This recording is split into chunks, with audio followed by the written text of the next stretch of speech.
பணியாளர்களின் கோரிக்கைகள் இரண்டாக இருந்தது. இத்தனை நாள் நாங்கள் தூய்மை பணியில் மாநகராட்சி சார்பாக ஈடுபட்டு வந்தோம். இன்னைக்கு தனியாராக மாற்றும் பொழுது எங்களுடைய பணி பாதுகாப்பும், அதேபோல் இதற்கு முன்னர் நாங்கள் வாங்கி கொண்டிருந்த ஊதிய பாதுகாப்பும் எங்களுக்கு வேணும் அப்படின்றத கோரிக்கையாக முதல்ல முன்வைத்திருந்தார்கள்.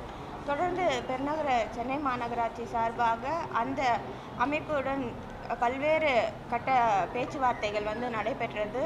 மாண்புமிகு துறையின் அமைச்சர் அண்ணன் KN நேரு அவர்களும், மாவட்ட அமைச்சராக இருக்கக்கூடிய மாண்புமிகு இந்து சமய அறநிலைத்துறை அமைச்சர் அண்ணன் PK சேகர் பாபு அவர்களும், இங்கே இருக்கக்கூடிய பெருநகர சென்னை மாநகராட்சி ஆணையர் அவர்களும், இணை ஆணையர் சுகாதாரம் அவர்களும் உடனிருந்து அவர்கள் தரப்பிலிருந்து 5 பிரதிநிதிகளும் மற்றும் தூய்மை பணியாளர்களும் உட்பட்டு நம்முடைய வளாகத்திலே பல்வேறு கட்ட பேச்சுவார்த்தைகள் நடைபெற்றது. ஒவ்வொரு முறையும் அவர்கள் கோரிக்கைகள் ஒவ்வொரு விதத்தில் இருந்தது. முக்கியமான கோரிக்கைகள் அவருடைய பணி பாதுகாப்பும், அவர்கள் வாங்கி கொண்டிருந்த ஊக்கத்தொகை சேலரி பாதுகாப்பு அப்படின்றத குறிப்பிட்டிருந்தாங்க. அதை தொடர்ந்து பல்வேறு கட்ட பேச்சுவார்த்தையின் அடிப்படையில் அவர்கள் தரப்பிலும் நீதிமன்றத்துக்கு சென்றிருந்தார்கள். நம்முடைய மாநகராட்சி தரப்பிலிருந்தும் நீதிமன்றத்துக்கு சென்றிருந்தார்கள். இன்றைக்கு பில் வந்திருந்தது. அதன் அடிப்படையில் நீதிமன்றம் தீர்ப்பினை வழங்கியிருக்கிறது. மாநகராட்சி போராட்டம் நடக்கக்கூடிய இடம் இல்லை அப்படின்றத அவர்கள் தெரிவித்திருக்கிறார்கள். இங்கிருந்து உடனடியாக அவர்களை அப்புறப்படுத்துமாறு நீதிமன்றத்தில் நம்மளுக்கு தீர்ப்பு வழங்கப்பட்டிருக்கிறது.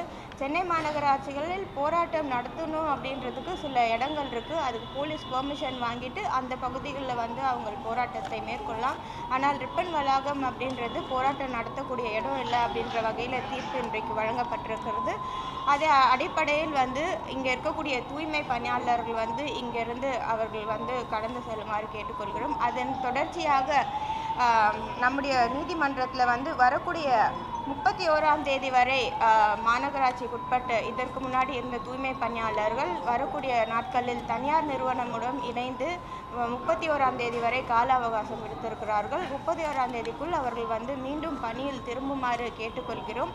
என்றுமே சென்னை மாநகராட்சி அவர்களுக்கு திறந்திருக்கும் அப்படின்றதை தெரிவித்திருக்கிறோம். இன்றைக்கும் நீதிமன்றத்தில் தீர்ப்பு வந்த பிறகும் மாண்புமிகு துறையின் அமைச்சர் அண்ணன் KN நேரு அவர்களும், மாண்புமிகு அமைச்சர் அண்ணன் PK சேகர் பாபு அவர்களும், மாநகராட்சி ஆணையர் அவர்களும், இணை ஆணையர் அவர்களும், நானும் துணை மேயர் அவர்களும் ஒருங்கிணைந்து அவர்களுடன் இணைந்து பேச்சுவார்த்தைக்கு அழைத்தோம்.